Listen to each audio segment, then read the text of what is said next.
Nobody's putting their hand up in that division, are they? The gap is astronomical right now between Tom and the rest. Nobody else is putting in any performances. No one's jumping off the paper. There's only one fight to make.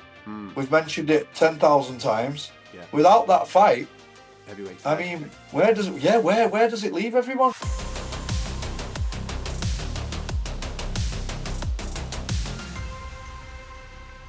Michael Venom Page is now messing about at middleweight, isn't he? Comes up in weight, takes on Shara Bullet and hands him his first defeat. I tell you what, if you love striking, if you love the nuances of striking, if you love watching someone just make someone dance to the tune that they want to put out there, watch Michael Venom Page against Shara Bullet. Unbelievable amount of feinting, never repeating the same pattern, and bamboozling an elite level kickboxer in Shara Bullet. I thought Michael Venom Page was absolutely fantastic, mate. Yeah, and I feel like, with all the hype that Shara Bullet had coming into this fight and the massive underdog that they put Michael Venom Page as, I was thinking, wow, what's going on here? And it was a bit of a Michael Venom Page coming out party, I believe. We've seen it against Kevin Holland, what he's capable of, but I feel like he really reminded everyone who he is in this fight. And I was so happy for Michael. Great for UK MMA.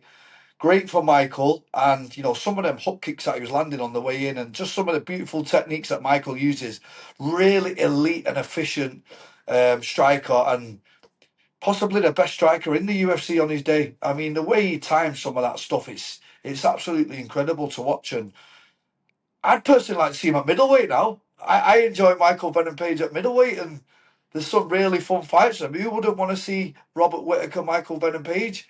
Do you know what I mean? Them type of fights are just exciting, aren't they? Oof, that is naughty. That is naughty. Mate, I couldn't agree more with you. I thought he was absolutely fantastic. Even in the grappling exchanges in the first round, I thought he stuffed what Shara wanted to do very, very well. His range control, he must be a nightmare to be in the octagon with, because you don't know when he's coming. You can get a read on certain people's patterns with the way that they feint stuff, and you think, right, okay, he's doing that a lot. Cool. It's taken me about 5 minutes to figure it out, but here we go. Now I know what he's going to do. You never know when Michael Venom Page is going to come. Sometimes he just comes consistently, then he stops for ages, then he'll just keep feinting, and you think, you're watching Shara, and he's like this, he's biting on absolutely everything that is being thrown at him. His head must have been burnt out by the end of the fight. No, I know, two different people that have been personal sparring partners of Michael Venom Page. I've never actually sparred him, but they told me they've sparred everyone, and they said he's the worst person to spar. They said you can't get near him, you can't do anything with him. And then the jiu-jitsu coach over here at TK rolled with him, and he said, mate, I've never felt a grip like it when he grabs hold of your wrist. He said, I just couldn't get him off. I think he's very underrated. Michael, and I think give him the right fight, i.e. Shara Bullet, someone who's going to strike with him and not try and make it a boring wrestling match. You will see the best of him, and that's what we've seen. Yeah, absolutely. He, pre that fight at the weekend, he went into a grappling competition against Carlos Condit, and beat him. Did he? Yeah. He participated in Polaris just to improve, because what happened, if you look at his first couple of fights in the UFC, people nullify him with wrestling. Like Ian Gary, with all due respect, nullified him with grappling exchanges, didn't he? He did. And Kevin Holland tried to do that, but obviously Michael comes through in that particular fight. So what he went away and did, he just, touched up his grappling, went into a Polaris competition, ended up fighting Carlos Condit and beat Carlos Condit. There you go. Just thought I'd drop that in there. But that kind of lends to what you were saying there about his underrated grappling in MMA. His striking, though, is absolutely outrageous. Interesting that you just said there, stay at middleweight. I think he can be one of them guys that just floats between both, mate. Agreed. When the opportunity comes, go on, then I'll jump on that, or I'll jump on this. Because if you beat Shara Bullet, who was, I think, 14th in the middleweight division, and you rank 14 yourself at welterweight, you're in a great position, aren't you? Big opportunities. That phone call is going to come, and you just jump in as and when. The doors are wide open right now. I know what is he, Adam? 40? Is he 40? He's 37. 40, right? Yeah, he's 37, yeah. Right, okay. 37, so sorry, Michael. But now I believe he's at that stage in his career. Let's have some fun with it, man. Like, let's have some fun matchups, like the Shara Bullet matchup, i.e. Robert Whittaker. What about Carlos Paredes? people like that, just, yeah, I'm pulling them out today. I do. They're the type of fights I want to see as a fan. And if Michael wants to bounce around, put him in. I'd love to see him fight in London. I don't know if it's too quick of a turnaround, but let's stick him in London and let's see what happens, because Michael's always going to give you entertainment, isn't he? He's just converted to Islam, so I think he's going to go through Ramadan. So maybe London's a touch too early, okay. but April, May, something like that, mate. Absolutely, get him straight back out, get him doing his thing. Yeah. April's Miami, innit? Could get him on that Miami card, because I think he's got a lot of family out there in Florida. Get him on that. What did you make of the heavyweights, pal? Pavlovich and Rosenstruik. I mean, Dana said it best, didn't he? I'll take the words of Dana White. It was interesting, to be polite. It was interesting. I'll leave that one out about you. Well, Tom Aspinall took to social media straight away, and I can't repeat on the show what he said. He just said, listen, what's going on with these heavyweights? Basically insinuating that it were rubbish.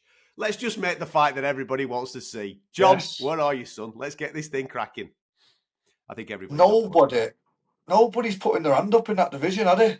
You've got Tom Aspinall, the clear number one, like head and shoulders. The gap is astronomical right now between Tom and the rest. Yeah. And now it's like nobody else is putting in any performances. No one's jumping off the paper. There's only one fight to make. We've mentioned it 10,000 times. Yeah. Without that fight, heavyweights. I mean, where does it leave everyone? Listen, Almeida stuck his head up a couple of weeks ago, didn't he? And he put in a decent performance, but we think that probably points him towards a Cyril Gann. Let them two have a dance there.